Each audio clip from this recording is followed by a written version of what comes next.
Awesome, thank you so much. Look, welcome back to the couch, and what an absolute honour it is to have Lesley and Bill, Lesley Elliott. Lesley, I went to your talk probably half an hour ago, I think, and I don't know what view you got of the room, but certainly the people sat either side of me, and myself included, spent most of it crying, and I think you warned us we need tissues, and that was thanks to the warning. We didn't, we had sleeves, but nevertheless, powerful, and I'll work on synonyms. Really amazing story, and I think for anybody who's got children, especially, and daughters, anybody needed to hear that. So I think that we were talking before, there's sort of two main things really. One is, what message would you like to give? And I suppose the right to that question is, and to whom is that message directed? And I'd love to hear you. This is your turn. I guess the message that I really want to get out there is for young people to be aware of the signs of abuse. We want to zero tolerance to abuse, basically. But I guess in talking to this audience, which are mostly health professionals, is for them to be, in a nutshell, to be an active bystander.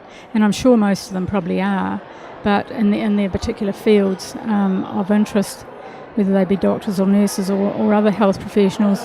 But the biggest message I want to get out there is to young people, that it's not okay to abuse, and that's guys and girls. And I want to acknowledge that we know that boys do get abused as well. It always sounds like it's a bit of boy bashing, but it's not at all.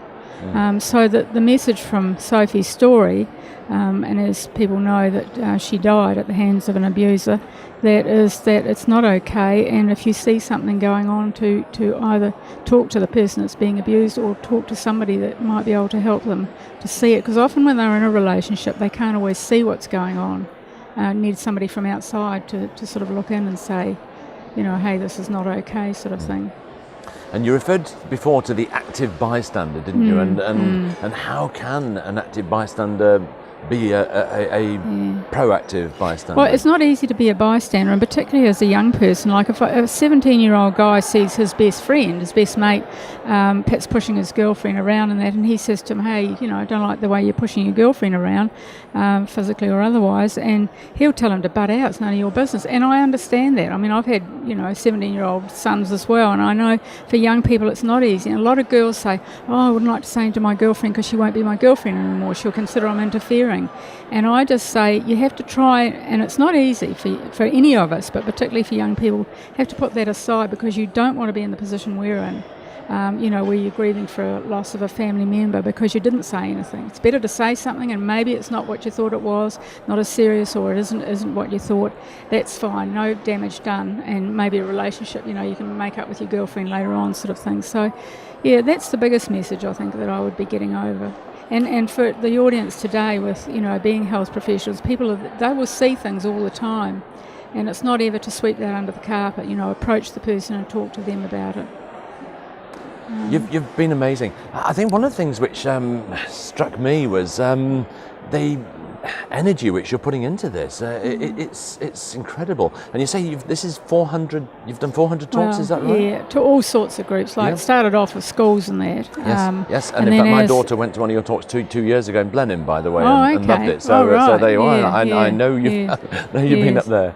Well, we started off with with schools, and then it's become more, and we'd often have a community meeting, particularly out in the rural areas. And we'd have a community meeting at night, and they'd invite, like a parent community meeting, and so the parents would come along, and members of the community, and some of those, Blenheim, we had a massive turnout there, didn't we? Yes. At the school there, but yes, it's and now the last sort of 2 years, I suppose we've adventured out. Well, people have just approached us to being speakers at conferences like this, and that's great because we're getting to different groups of people. And a few weeks ago I spoke to the JP's conference actually in the same venue, and that was an interesting one because I'd not spoken to a group like that. We get to talk to a lot of police, which is interesting. You think they wouldn't need to know about it, but it's just, I think it's a community thing. It's making everybody aware. Excellent. So it's getting out there to everybody. And there's a foundation as well.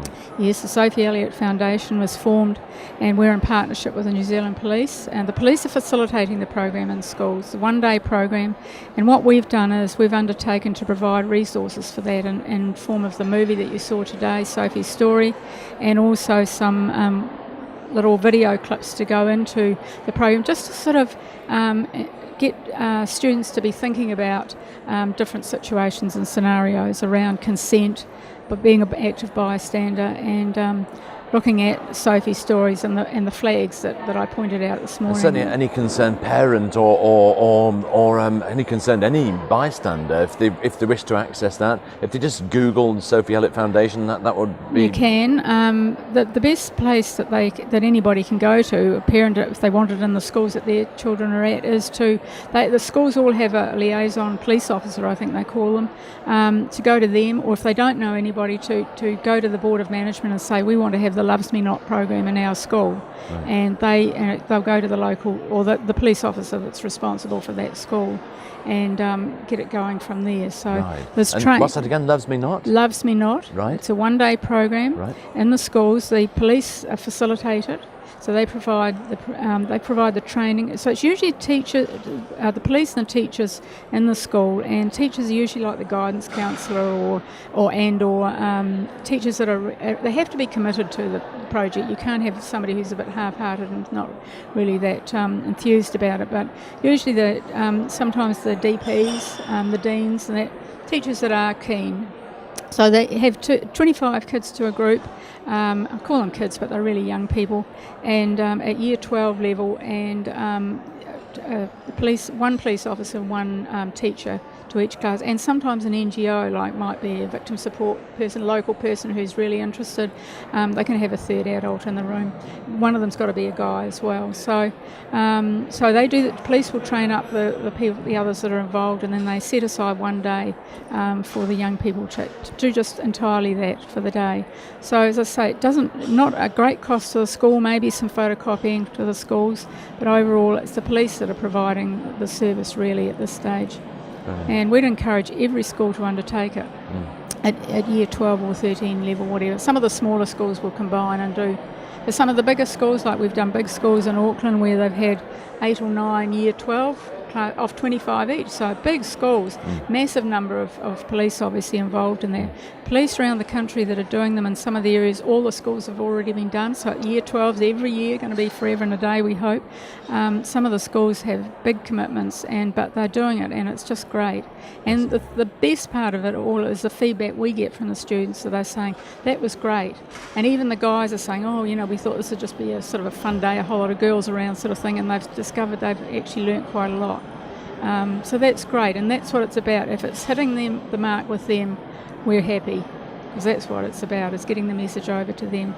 And we're hoping eventually, because a lot of abuse is generational, and we hope that we won't be around to see it, but we hope it will turn it around and get our statistics in a little bit better. I'm sure that the rewards will come. I'm humbled and honoured to meet both of you, honestly. It really was probably one of the most powerful talks I think I've been to in these conferences. Thank you from everybody. Yeah, it was just very brilliant. Much for that. Bless you. Appreciated being here. No, awesome. Honestly, I think we can wrap that up. But off air, amazing, absolutely amazing. You really touched so many people. It was incredible.